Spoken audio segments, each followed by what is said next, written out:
ಅವ್ರನ್ನ ನಾವು ತಂದು ಕೊಡಿಸ್ತೀವಿ. ಕಾಶಪ್ಪನ ಯಾವ ಮಗ ಬ್ಯಾಂಡ್ ಅಂತಾನ್ರಿ. ಹಿಂದಕ್ಕೆ ಇಲ್ಲೊಂದು ಬಬಲೇಶ್ವರನ ಹೋಗಿ ಕುಂಡ್ರಿಸಿದ್ರಲ್ಲ ಆಚೆ ಪಡಿಸಲಿಕ್ಕಾಗ ಏನು ರಕ್ತ ಕ್ರಾಂತಿ ಆಯ್ತಾ ಏನೋ ರಕ್ತದ ಹೊಳಿ ಹರಿತಾವ, ಏನು ಸುಡುಗಾಡೆ ಆಗೋದಿಲ್ಲ ಹೋಗೋದಿಲ್ಲ. ಬರೀ ಸ್ವಾಮಿಗಳನ್ನ ಹೆಚ್ಚು ಮಾಡೋದ್ರಿಂದ ಹೆಚ್ಚು ಸ್ವಾಮಿಗಳಾದ್ರೆ ಅದೊಂದು ಸಮಸ್ಯೆನೇ ಭಕ್ತರಿಗೆ. ಯಾರ ಮಟ್ಟಕ್ಕೆ ಹೋಗ್ಬೇಕು? ಅವನ ಮಟ್ಟಕ್ಕೆ ಹೋದ್ರೆ ಇವ ಸೆಟ್ಟಿತ್ತಾನೆ, ಇವನ ಮಟ್ಟಕ್ಕೆ ಹೋದ್ರೆ ಅವ ಸೆಟ್ಟಿತ್ತಾನೆ. ಪಾಪ ಭಕ್ತರು ತೊಂದರೆ ಒಳಗೆ ಬೀಳ್ತಾರೆ.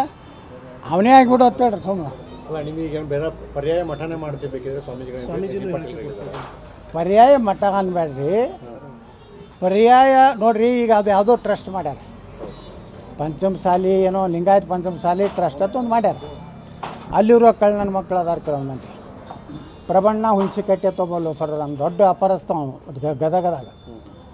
ಅವ ಏನು ಮಾಡಿ ಅವೊಬ್ಬ ಇಲ್ಲಿ ಧಾರವಾಡದಾಗ ಒಬ್ಬ ಅದಾನ, ಏನೋ ಹೆಸರೈತಿ. ಅವ್ರು ಏನು ಮಾಡ್ಯಾರ, ಈ ಸಮಾಜ ಕೊಟ್ಟಂಥ ಆಸ್ತಿನ ಅವು ಎರಡು ಕುಟುಂಬದವ್ರ ಫ್ಯಾಮ್ಲಿ ಟ್ರಸ್ಟ್ ಮಾಡ್ಕೊಂಡಾರ.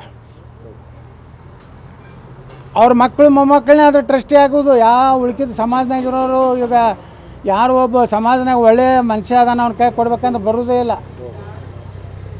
ಹಂಗೆ ಮಾಡ್ಕೊಂಡು ಅವ್ರಿಗೆ ನೀಗೋದಿಲ್ಲ ಅಂತೇಳಿ ನಾನು ಹುಬ್ಬಳ್ಳಿಯಾಗ ಜಾಡಿಸಿದೆ ಅವ್ರಿಗೆ ಅಡ್ಡಕ್ಕೆ ಫ್ಯಾಮ್ಲಿಗೆ. ಮಕ್ಕಳೇ, ನಿಮ್ಮ ಸಮಾಜದ್ದು ದೇವ್ರದ್ದು ತಿಂದವ್ರ ಮನೆ ಒಂದಿಲ್ಲ ನಟ್ಟಂಶ ಆಗ್ತೈತೆ ಅಂದ ಮ್ಯಾಗ ಮಕ್ಳು ಏನು ಮಾಡಿದ್ರು, ಈ ಲಪಟನ್ನು ತಂದು ಕುಂಡ್ರಿಸಿದ್ರು. ಅಂದ್ರೆ ಇವ್ನ ಮತಕ್ಷೇತ್ರ ಐತಿ, ಇವ ಅದನ್ನು ಕಂಟ್ರೋಲ್ ಮಾಡ್ಕಂತ ತಿಳಿತಲ್ರಿ. ಇವನ ಇವ ಇವ ಇವ ಇವ ಕಾಯಂ ಅಧ್ಯಕ್ಷ ಇರೋದಿಲ್ಲ. ಕೂಡಲ ಸಂಗಮ ಸ್ವಾಮಿಗಳನ್ನ ಮೆಂಬರ್ಸ್ ಐತಿಲ್ಲ ಅಲ್ಲಿ.